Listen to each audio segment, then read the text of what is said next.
Aisha Smart Zone, and today in this video we are going to discuss IT 601 GDB solution. So मैंने यहाँ पर question आपका mention नहीं किया, direct solution की तरफ मूव ऑन किया है. अगर आप लोगों को क्वेश्चन भी साथ देखना है तो आप लोग वो अपनी GDB से देख सकते हैं. मैं डायरेक्ट सॉल्यूशन यहाँ पर लिख रही हूँ और वही आपको गाइड करूँगी.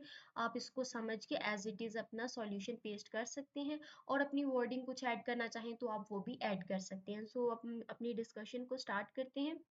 सो बेसिकली हम इस जीडी में बात कर रहे हैं सिस्टम, सर्वर या कंप्यूटर की हेल्थ की. अगर सिस्टम स्टेबल होगा तो स्मूथली काम करेगा, वरना प्रॉब्लम्स आएंगी, एरर्स आएंगे.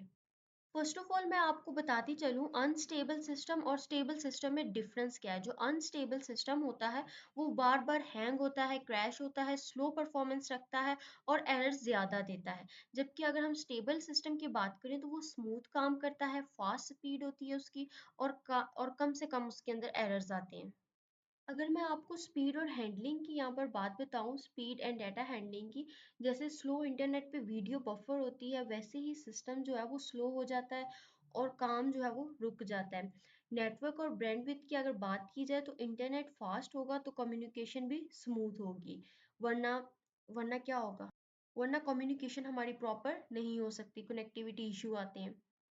उसके अलावा जैसे हम मोबाइल्स अपडेट करते हैं, अपनी ऐप्स को अपडेट करते हैं, व्हाट्सएप अपडेट करते हैं, इसी तरह हमें क्या करना होता है, हमें अपने सिस्टम को भी अपडेट करना पड़ता है. Regular maintenance such as update prevent security issues and bugs. ये हमें प्रिवेंट करता है सिक्योरिटी इशू से एंड बग से. Yes, continuously monitoring the ads in the early detections of issues. जैसे हम अपने रेगुलर चेकअप के लिए जाते हैं, इसी तरह हमें सिस्टम को जो है वो बार बार चेक करना होता है ताकि अगर कहीं पर भी कोई इशू हो तो हम उसको बहुत ही इनिशियल स्टेज पर पकड़ सकें. In order to avoid errors and storage issues, log monitoring and disk cleanups are two routine tasks. जैसे फॉर एग्जांपल हमारा फ़ोन स्टोरेज जो है वो फुल हो जाए तो क्या होता है, हम उससे एक्स्ट्रा चीज़ें जितनी भी होती हैं वो डिलीट करते हैं. इसी तरह अननेसेसरी फाइल्स, उनको डिलीट करनी ज़रूरी होती है हमारे सिस्टम में से. अननेसेसरी जितना भी डाटा होता है उसको क्लीन करना चाहिए. नेक्स्ट पॉइंट में अगर बात की जाए सर्वर ऑपरेटिंग सिस्टम की, तो ये सिस्टम का ब्रेन होता है जो सब रिसोर्सेज को मैनेज करता है, server operating system. So guys ये हमारी छोटी सी जीडीपी है, बहुत ही इजी सी. आप इसको अपनी वर्डिंग में भी लिख सकते हैं और इसको एज इट इज़ जिस तरह मैंने लिखा है आप इसको एज इट इज़ भी लिख सकते हो. इसका अगर कंक्लूजन मैं आपको बताऊं तो वो यही है कि सिस्टम अच्छा काम करता है जब वो स्टेबल होता है, प्रॉपर मोनिटर्ड हो और उसकी मॉनिटरिंग होती रहे.